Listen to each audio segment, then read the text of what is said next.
So I was going to do some arm pump, I guess would be the best way to say it. Get yourself some dumbbells that are not too heavy. If you can stand and do lateral raises, front raises with 30s, then you should go at least half that. Maybe I'm doing 15s, but I'll only be able to do that for a few minutes.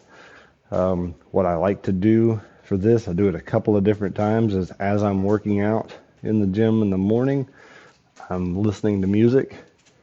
Take a good song that either inspires you or has a good beat, and I just literally keep pumping out reps to the beat. It gets your mind off of what you're doing. It's like people listening and watching things when they're on the treadmill. You aren't constantly thinking about the pain. So pick one of the workouts that you can do until they really start to burn. Try to see if you can get till you get to the chorus or something. And when you get to the chorus, try to switch it up. Change to a different workout. When you're doing lighter weight like this, what I use as a, hey, I accidentally did way too many of that rep, or that chorus went really long, you jump over and do curls. Because of course you can do an awful lot more curls with a heavier weight. So that makes it easier. If you're super burnt, but you don't want to lose that pump and you want to keep going, stand and do some of the wrist curls to give your shoulders and arms just a little bit of a break, but don't stop. As soon as you feel like you can do it again, go back to knocking out whatever one of the exercises you wanted to at the particular beat in the song. It can be a very fun way of making you do more than what you thought you could do, because you're not actually going, oh, I'm going to go to 10. You're going, I'm going to go till he sings that one verse or whatever it is. Like I said, it's just a fun way to make the workouts a little more interesting.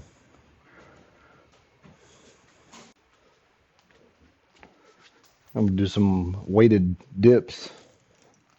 And the dip machines, this is just a belt that you can purchase anywhere. There's other ways of doing it if you just want to hold dumbbells between your feet and do some weights that way. I like doing a lot of workouts that you add weight to, because if you do that, like I said, tearing muscle is the way to build muscle. Knocking out a ton of reps is a great way to do cardio and burn fat, but it doesn't necessarily build muscle. So you can get the same job done without overuse of elbows by adding weight to it and making it a lot more difficult doing less reps.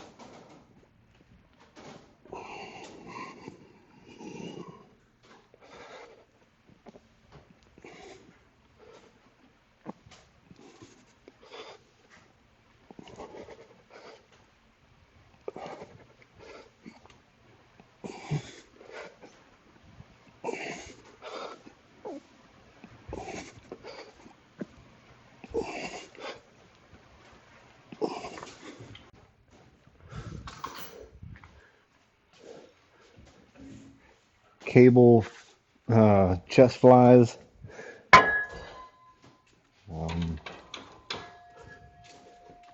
You can easily do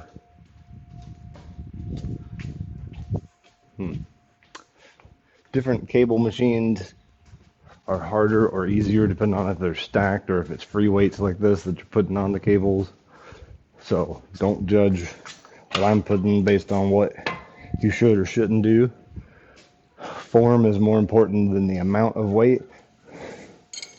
Sometimes I'll go with heavier weight than I can handle and screw up the form just to try to tear a little bit, but realistically, if you can isolate and focus on pulling and really using your chest muscles, some people will do this and bring it straight to the middle. There's nothing wrong with that. When you touch, it's very popular to cross over, let one hand go over the top.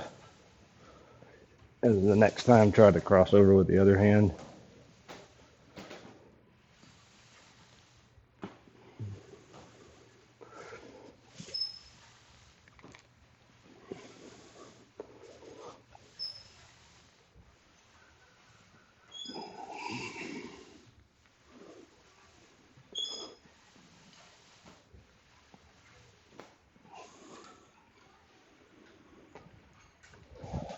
That's a very good chest workout. Just to keep everything pumped in this region, I've thrown in well, these are the bands, the Babels. I'm gonna leave that screw up in there. Band tricep extensions. I like resistance bands a lot. Trying to come up with a design of something where I can weld a giant cage that you can put eye bolts, well, little eyelets in every direction, an equal space from your body, so that you can stand and then possibly have a bench that's secured too. You could rotate, and then you could use bands to do almost everything. And there's a lot more with bands that you could isolate muscle groups with short little things like shoulder shrugs, extensions. It'd be a great one and done machine, but I haven't got around to building that yet. If any of you people that are watching happen to be interested in designing that, I would promote it for you, and it would be nice to have a welder actually do a good job, because I can weld good enough to make metal stick to metal, but I am not a good welder.